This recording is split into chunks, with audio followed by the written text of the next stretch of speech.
Auto insurance can all seem the same until it comes time to use it. So don't get stuck paying more for less coverage. Switch to USAA Auto Insurance and you could start saving money in no time. Get a quote today. Restrictions apply. USAA. This episode is brought to you by Indeed. When your computer breaks, you don't wait for it to magically start working again. You fix the problem. So why wait to hire the people your company desperately needs? Use Indeed's sponsored jobs to hire top talent fast. And even better, you only pay for results. There's no need to wait. Speed up your hiring with a $75 sponsored job credit at Indeed.com/podcast. Terms and conditions apply. This episode is brought to you by Walmart. New beauty is in bloom at Walmart, and it's all about springtime radiance. From Drybar, Tula Skincare, and hundreds more available online, Walmart has the premium brands you want and this season's on-trend products for flawless, glossy hair and hydrated skin. Big name beauty brands? Check. The things you love? Check. Find trending spring beauty and all you need to look and feel gorgeous at Walmart, on app and online.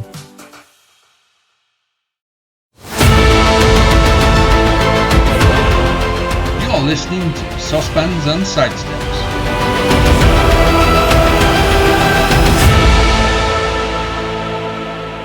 Hello and welcome to a special edition of the Saucepan and Sidesteps podcast.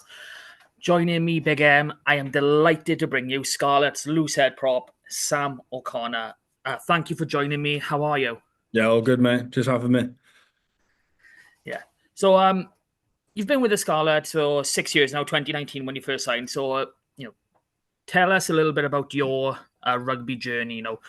When did you first start rugby? Your club, and you've come through the Exiles program. So, how did you become a Scarlet? Yeah, so I started playing rugby when I was around 14, 15, so quite late. I joined in my Thomas Hardy school when I was back in England. I was quite lucky to be in a good team because we went on to win Vars Cup in Twickenham, so that was quite nice. And then played for my club then, Dutchster RFC, for 2 seasons. And then on the back of that, I got picked up by Bath. Spent a season and a half there around, played the Wellington Under-18s Festival. And then, joined the Welsh Exiles program, went through there, played Llandovery, and then joined Llandovery College. And then Scarlet's, obviously in talks with my brother. And then they obviously asked about me and saw me. So, I signed for Scarlet's and joined Llandovery College and went through the ranks there then. I mean, it sounds a bit like you piggybacked onto your brother, but Yeah, pretty much. Yeah, that's exactly what happened. Excellent. So, like I said, you've been here since 2019. Now, a couple of years ago, you and Eddie James got to go down to Linwood RFC in New Zealand. So, how did you manage? How did that come about? And what was the experience like? How it came about was it was at the end of the season. Like, there was only a couple of games left, and Cubby basically just came up to me, Eddie, and just said opportunity out in New Zealand to get a bit of game time because obviously we had COVID, and that sort of took away our first year of senior rugby, obviously with the Quins and whatever. So we just sort of jumped on it. Obviously long old flight over there, but it was well worth it. Slipped straight into action. Obviously got the chance to explore New Zealand and do a different brand of rugby, and it was brilliant. I really enjoyed out there. Yeah, so you say it was a different brand of rugby. So can you just explain a bit more how was it faster? Was it more physical? How would you have describe it comparing to the Super Rugby Cymru up here then? Yeah, so obviously I didn't have that exposure as much as I would have hoped for, but obviously in New Zealand they have to chuck a ball about, so they play from anywhere. Obviously own 22 they're playing, and obviously you got the big Islander boys in. So I was in Linwood, we had a lot of Islanders in our pack, so I was lucky enough to be amongst them rather than tackling them. So just the physicality and how sort of loose the game was. That's massive. It's always different going southern and north. So Yeah. This is really good to hear. So if we come to you as Connor, so you've been playing with Carmarthen Quins here and there. You got 11 appearances to date as well. So, you're a very young loose head prop. Yeah. What's it like being a front row coming into the URC?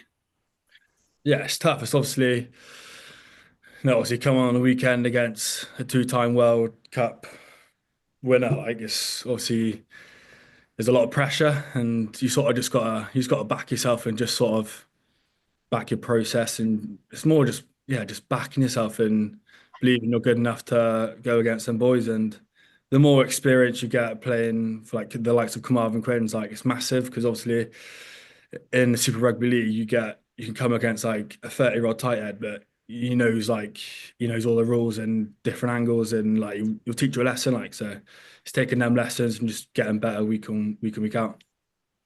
So, are you just a loose head, or do you go over to the tight sometimes, or even hooker on occasion?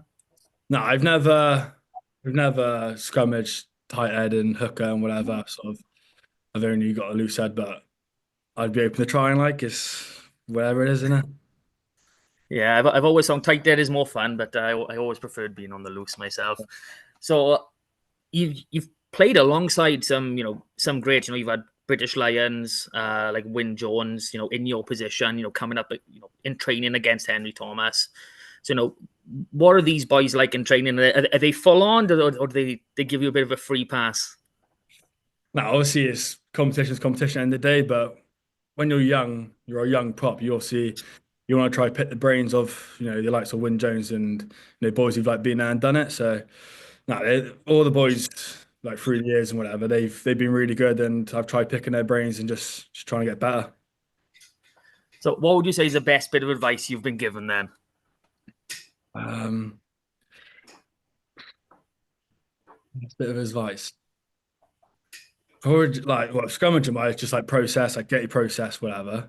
But then in training, don't be afraid to get involved. Like just get involved and go full whack. Like, So we see lots of different types of props. We see, nowadays we see more athletic props who can move the ball around, and then you still got your old, I scrummage. That's all I do. So what type of player would you describe yourself as?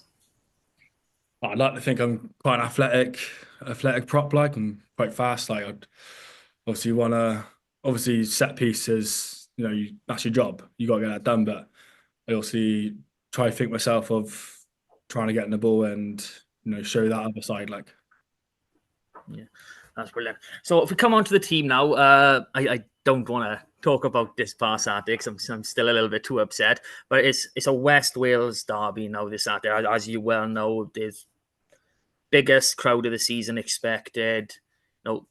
What's it been like in the week so far? Has the intensity gone up? Is anything different? well, obviously we came in on Monday and frustration. Obviously, the weekend and what have you. But yeah, we had an honest review, which we needed, and today, yeah, the intensity of the session was through the roof. Obviously, derby week, like it's massive. It means a lot to the boys, and you can bank on all the boys being up for this game, and we want to go out there and win. Like, Okay, so you're gonna have to refresh my memory, but have you played in a West Wales derby yet? no, I don't think I've played a Welsh team yet. Haven't played a Welsh team yet. Well, not in the URC at least. Wow, so Yeah, this could be big for you. I mean, you turned out on the weekend, which is obviously great for you and your career, and us to see some more young players developing. So, how do you learn then as a pro? Like we've spoken with Archie Hughes and Charlie Titcomb, and they've said about how they watch a lot of rugby to learn off other players, learn different things. So how do you educate yourself as being a prop? Is it very much the same? Do you just watch scrums for hours and hours?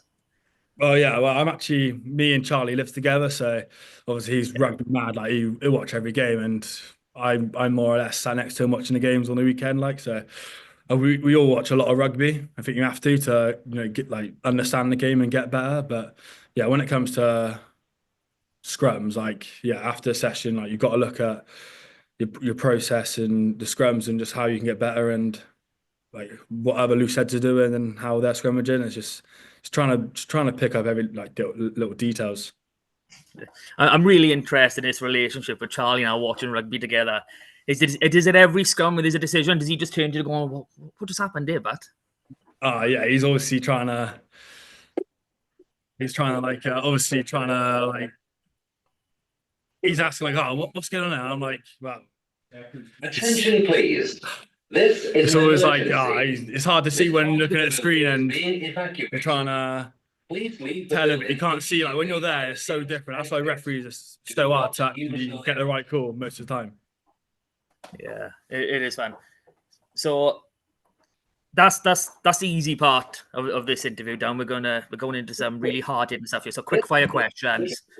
Top of your head, as soon as you know the answer, just say it straight away. You ready? Nearest exit.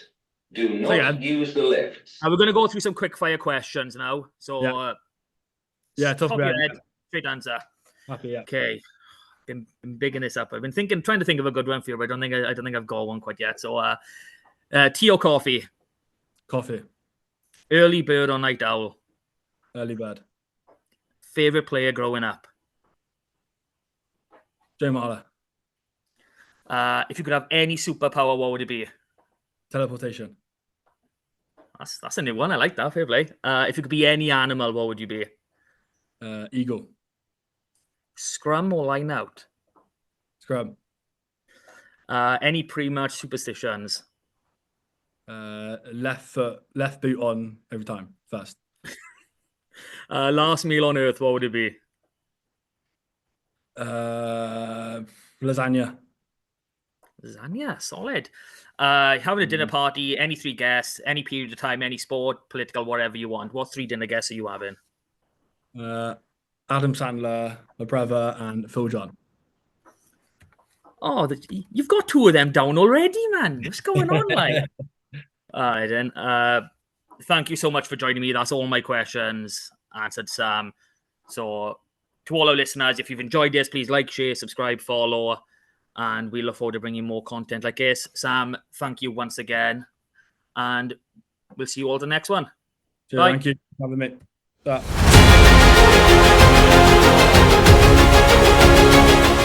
That was Saucepans and Sidesteps. Please rate, review and share on socials if you can, and join us again next week for more of the same. And until then, enjoy your rugby.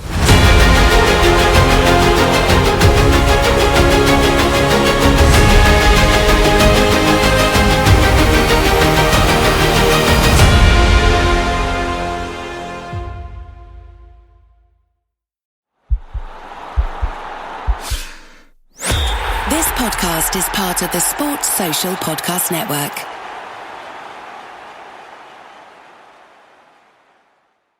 If your job at a healthcare facility includes disinfecting against viruses, you know prevention is the best medicine. And maintaining healthy spaces starts with a healthy cleaning routine. Grainger's world-class supply chain helps ensure you have the quality products you need when you need them. From disinfectants and cleaning supplies to personal protective equipment, so you can help deliver a clean bill of health. Call 1-800-GRAINGER, click Grainger.com, or just stop by. Grainger, for the ones who get it done.